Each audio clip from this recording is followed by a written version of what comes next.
সিকান্দার তামাম দুনিয়ার বাদশাহী করলো। এই বাংলাদেশের মধ্যে দুই একটা দেশের রাজা না, তামাম দুনিয়া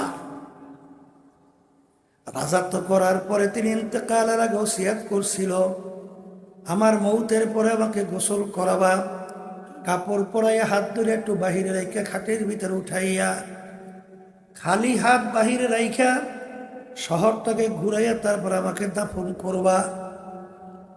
তিনি দুনিয়ার থেকে বিদায় হওয়ার পরে গোসল করাইয়া কাপড় পরাইল, খাটের ভিতরে উঠাইল, হাত দুইটা বাহিরে শহর ঘুরায়।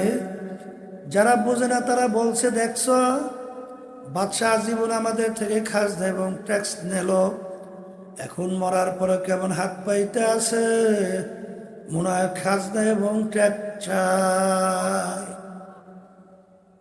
আলেমরা বলতেছে, বোকারা তোমরা তো বোঝো নাই, বাদশাহ সিকান্দার ইন্তেকালের আগে ওসিয়াত করছিল মৌতের পরে খাটে উঠাইয়া হাত দুইটা বাহিরে রেখে শহর ঘুরাইয়া দাফন করার জন্যে। তিনি তামাম দুনিয়ার মানুষকে বোঝাতে চায়, তামাম দুনিয়ার মানুষেরা আমি বাদশাহ সিকান্দারের মতো এত বড় বাদশা বানায় দ্বিতীয় আর কেউ হইতে পারবি না। কিন্তু আমি যখন কবরে রওনা করলাম, একেবারে দুইটা খালি হাত নিয়ে কবরে রওনা করলাম, আর কিছুই নিতে পারলাম না। এই জন্য আমার বাজানদেরকে বলবো যে বাদশা হইয়াও আল্লাহওয়ালা হইতে পারে। জোরে কন, পারে কি পারে না? আবার রাস্তার ফকির হইয়াও দুনিয়াদার হইতে কি পারে, কি পারে? দেখবেন একদল ফকির আছে, ওরা মানুষের কাছে অসহায় অবস্থায় টাকা পয়সা চায়, কিন্তু নামাজ সময় হয়েছে পড়ে না। আছে না নাই? রোজা ঠিক মতো রাখে না, আল্লাহর হুকুম নবীর তরিকা অনুযায়ী চলে না। যদিও নাকি ফকির, কিন্তু ওর মধ্যে দিনের বুঝ নাই এবং আল্লাহর মহব্বত, আল্লাহর হুকুম পালন করার চিন্তাও কি না। তাহলে ও ফকির হইয়াও দুনিয়াদার। জোরে বলেন, কথা ঠিক না বে ঠিক? এই জন্য আমার বাজানদেরকে বলবো, পর্দালে মা বোনদেরকে বলবো, আল্লাহর হাবিব সাল্লাল্লাহু আলাইহি ওয়াসাল্লামের সবচেয়ে বড় মুজিজা কোনটা? বলেন, কোরআনুল কারীম। আবার বলেন। এবং কোরআনুল কারীম বাজান এখন 1450-1500 বছর হয়ে গেছে, ঠিক না? এখন আমাদের মাঝে আছে না নাই?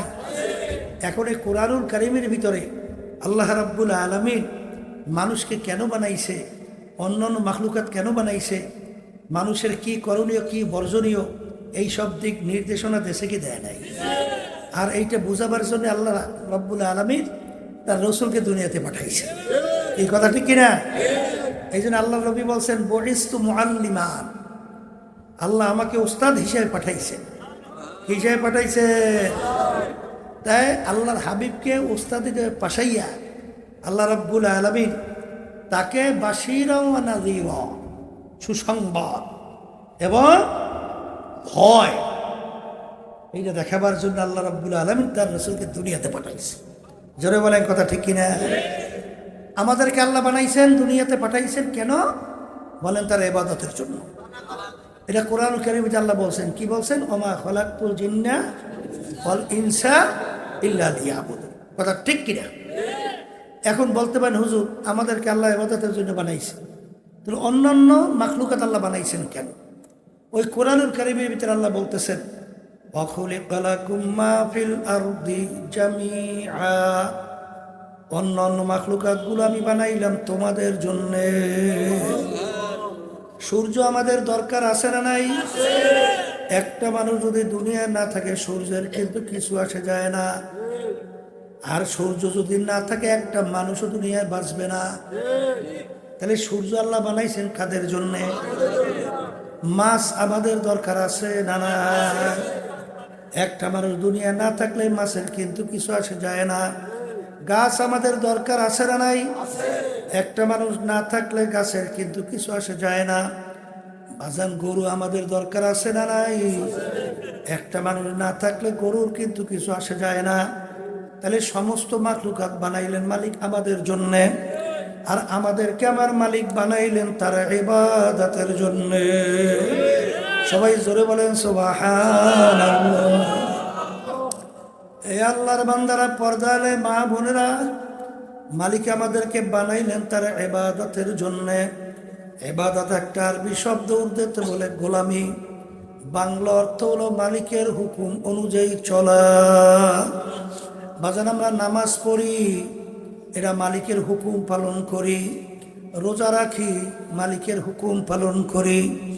হারাম হালাল তমিজ পার্থক্য করে খাই চলি, মালিকের হুকুম পালন করি।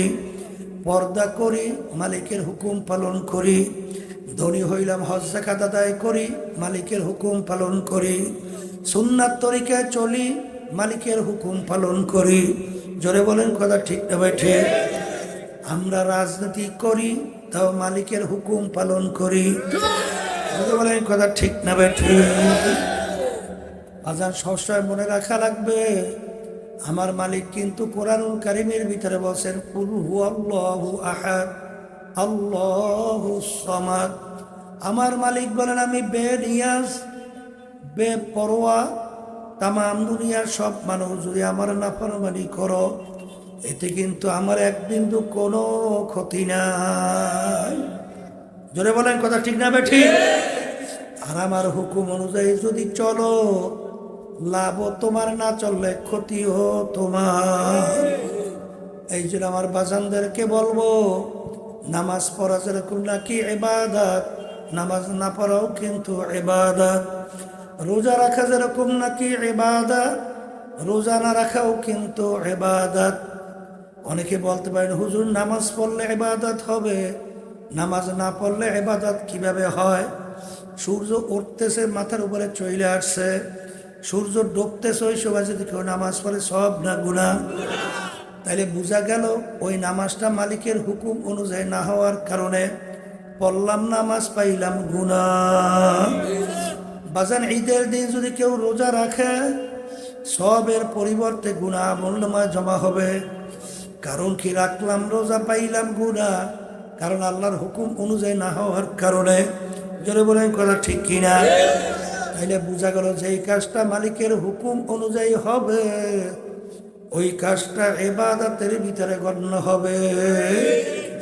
আর যেটা মালিকের হুকুম অনুযায়ী হবে না, ওইটা ইবাদতের ভিতরে গণ্য হবে না। এই জন্য আমার বাজানদেরকে বলবো, পর্দালে মা বোনরা যারা শুনছেন, বাজান উদখুলু ফিস সিলমি কাফা। আমার মালিক বলছেন, তোমরা পুরাপুরি দিনের ভিতরে ঢোকো। কিছু মানবা কিছু মানবা না, তা কিন্তু হবে না। বাজান ভালো করে মনকে বুঝানো লাগবে। আমার আব্বাজান রহমাতুল্লাহি আলাইহি বলতেন, বাজান ছাত্র 10 সাবজেক্টে পরীক্ষা দিল, 9 সাবজেক্টে গড়ে যদি 100 করে নম্বর পায়, এক সাবজেক্টে যদি ফেল করে, ছাত্র কিন্তু ফেল। ঠিক আল-ইয়াউমা আকমালতু লাকুম দীনাকুম ওয়া আতমামতু আলাইকুম নি'মাতি ওয়া রাদিতু লাকুমুল ইসলাম দীনা। দিন কিন্তু পরিপূর্ণ, দিনের ভিতরে বাড়তি কমতি আর কোনো দিক নাই, আর কোনো দিন আসবে না।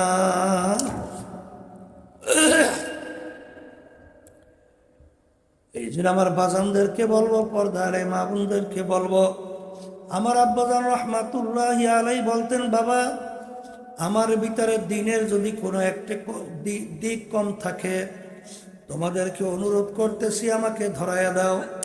কারণ আমার মালিক বলছে, পুরা দিনের ভিতরে ঢুইকা তারপর কবরে আইসো। আমার বাজানদেরকে বলবো, আমরা যে রাজনীতি করি কেন, এটা কিন্তু একটা পিছলা, একটা কাটাযুক্ত পথ।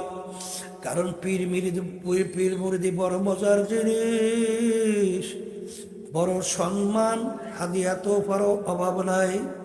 কিন্তু এই রাজনীতির পথটা তো বড় পিচ্ছিল, বড় কাটাযুক্ত। বাজারে এই পথে চলতে গেলে অনেক সময় গালি খাওয়া লাগে, অনেক সময় মারারও হুমকি দেয়, অনেক সময় জেলেও যাওয়া লাগতে পারে, অনেক সময় বিভিন্ন মুসিবতের কোনো শেষ নাই। কিন্তু এই রাজনীতির পথে যদি না থাকে,